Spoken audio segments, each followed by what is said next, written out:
मुझे अत्यंत खुशी है और मैं बहुत एक हम्बल महसूस कर रहा हूँ आज इतने डिवाइन सोल के बीच में आकर। और मैं बहुत बाबा का बहुत बहुत आभारी हूँ कि मेरे को आज इतनी प्योर पवित्र सोच के बीच में होने का सौभाग्य दिया।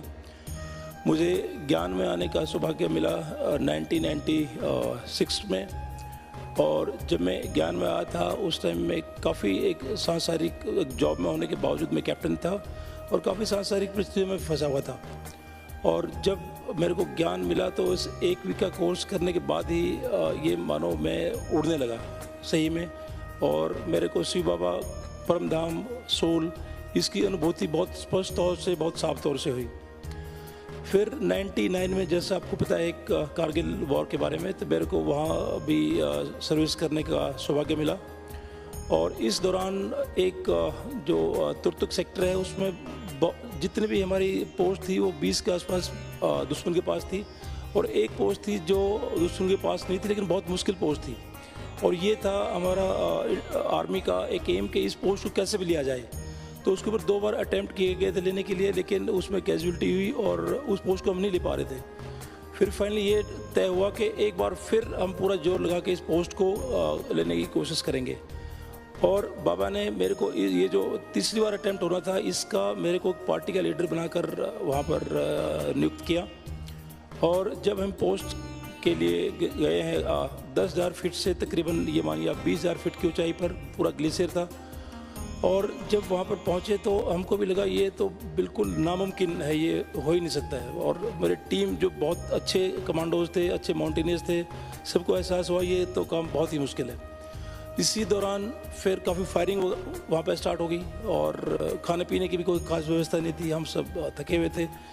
तो पूरी टीम का मनोबल एक प्रकार से टूटने लगा कि टूट ही गया था तकरीबन। तो मैं पूरे इस दौरान बाबा के योग में था और मेरे को लगातार मैं एक सोल कॉन्शियस स्टेज पे और बाबा की सुप्रीम सोल के साथ मेरा लगातार योग मेरा चल रहा था। और मेरी हिम्मत को देख के, मेरी शांति को देख के थोड़ा टीम के ऊपर थोड़ा प्रभाव आ ही रहा था। जब टीम एक ऐसी स्टेज पर पहुंची उन्होंने बोला नहीं यहाँ से तो वापस ही जाना पड़ेगा, नहीं तो यहाँ पर तो मृत्यु निश्चित है और सफलता की कोई चांस नहीं है। तो फिर मैंने बाबा की याद में तो मन बहुत शांत था, तो मैंने कहा नहीं यहाँ से वापस तो नहीं जाएंगे। अगर यहीं शरीर छोड़ने का अगर हमारा डिस्टाइन है, बाबा ने लिखा है, तो यहीं शरीर हम छोड़ेंगे, वापस यहाँ से नहीं जाएंगे। जब ये निश्चय लिया तो टीम के पास फिर कोई चॉइस बची नहीं। और उनको ये भी पता था कि ये तो अभी यहाँ अगर हम 24 घंटे और अगर रुकेंगे तो कोई बचने का कोई रास्ता ही नहीं है। फिर उन्होंने जब ये स्थिति में आ गए तो रात को जो जहाँ पर हमने कब्जा करना चोटी के ऊपर, रात को उन्होंने उसके ऊपर अटैम्प्ट किया कि ये एक रास्ता है बचने का कि हम इसमें अटैम्प्ट करके बच जाएं, नहीं तो यहाँ तो अगर रहेंगे तो शरीर छोड़ना ही पड़ेगा। और ये टीम जब बिल्कुल विषम परिस्थिति थी, मनोबल टूट चुका था, लेकिन जब फंस गए तो उन्होंने ये रात को उस चोटी पर चढ़ना स्टार्ट किया, रो फिक्सिंग किया।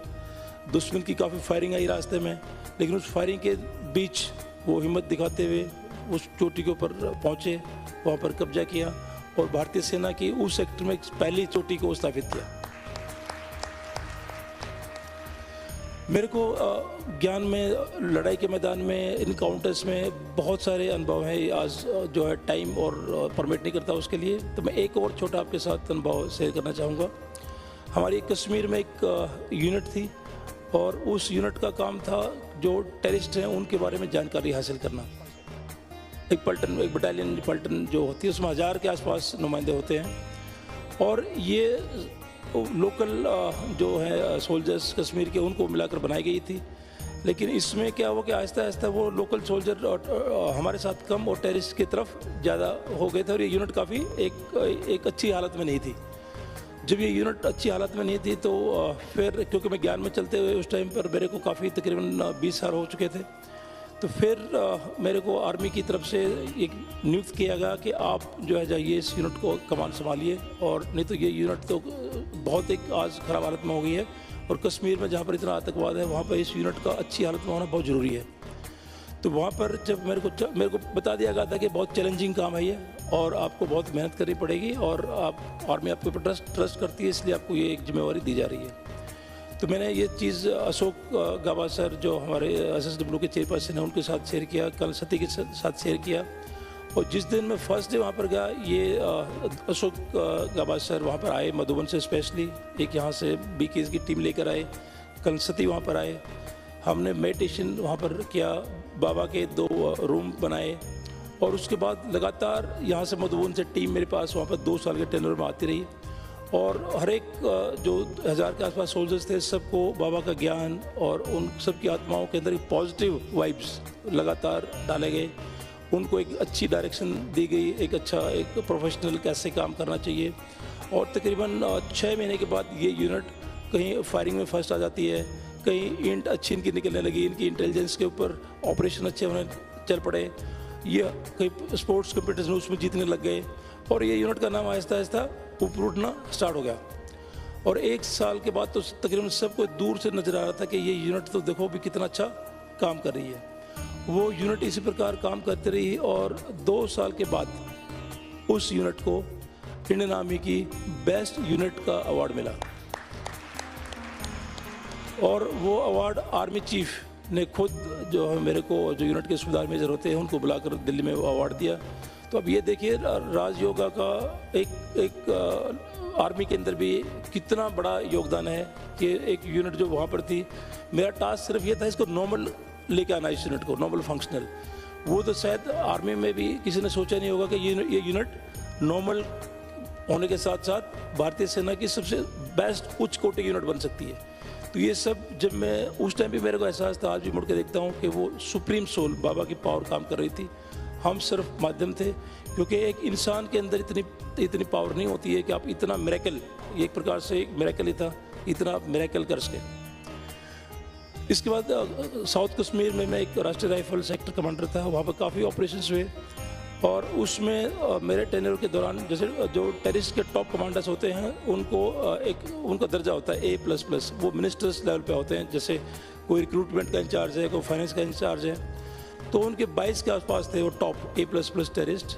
तो ये मेरे टेन्योर के दौरान बाबा ने जो शक्ति देकर, टचिंग देकर, उनमें से 15 से 16 जो टॉप लीडर थे उनका जो है उनको ऊपर भिजवाया, उनका खात्मा करवाया और पूरा कश्मीर में उसके बाद काफ़ी शांति जो है आया है। ये 2017, 18, 19 की बात है और अभी जैसे आप देख रहे हैं आजकल तो वहाँ पर काफ़ी हालात अच्छे हो चुके हैं।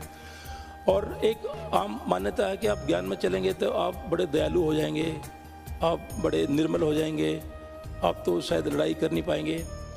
मैं बाय नेचर में वाकई में काफ़ी दयालु हूँ और ज्ञान में आने से तो और हमारी दया भावना हर एक आत्मा के प्रति एक निश्चल प्रेम वो बढ़ गया है। लेकिन जब आप एक ड्यूटी पर होते हैं तो इतनी क्लैरिटी होती है, इतना कन्विक्शन होता है कि मैं उसको शब्दों में बयान, मैं खुद हैरान था कि मैं तो ऐसा नहीं, मैं तो बहुत दयालु था।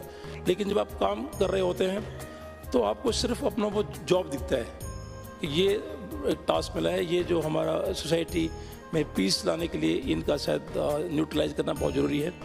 और उस क्लैरिटी के साथ बाबा ने इतने अच्छे रिजल्ट दिए कि उस सेक्टर में जो अवार्ड मिले आज तक पिछले 10 साल में इंडियन आर्मी के अंदर, वो हाईएस्ट अवार्ड थे वो, जिसमें 3 युद्ध सेवा मेडल, 10 शौर्य चक्र और 46 सेना मेडल गैलेंट्री के अवार्ड्स मिले। ये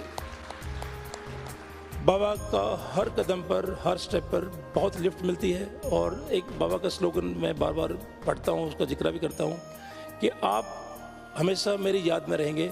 मेरे बाबा से अगर आप कनेक्शन रखेंगे तो उन बच्चों का सोचने का काम भी बाबा करते हैं, ना सिर्फ सोचने का, उनका सांसारिक काम भी बाबा करते हैं। और ये मैंने हर पल नॉर्मल रूटीन में तो महसूस किया ही है, जैसे आपके साथ शेयर किया, लड़ाई के मैदान में, इनकाउंटर्स के बीच में, इसको मैंने साफ तौर पर स्पष्ट महसूस किया है। और उस टाइम पर आप अगर बाबा के साथ वो योग लगा है तो जैसे अभी हम जिस एक पीसफुल स्टेट में हैं, अब लड़ाई के मैदान में इसी स्टेट में आप होते हो, इतना सा भी अंतर उसमें आता नहीं है, क्योंकि बाबा वही है। और योग लगाते हैं तो उसके अनंत शायद शब्दों में बयान में कभी कर ही नहीं पाऊँगा, इतना बाबा से हेल्प मिलती है, टचिंग मिलती है। वर्तमान समय में एक एनसीसी में ग्रुप कमांडर हूँ अपने होम स्टेट में और रोहतक में, और मेरी इच्छा है कि मैं बाबा का ज्ञान जो स्टूडेंट्स हैं उसमें बहुत फैलाऊँ, ताकि आज का युवा भी एक अच्छी शक्ति पाए और बाबा के बच्चे बन के लाभ उठाएं।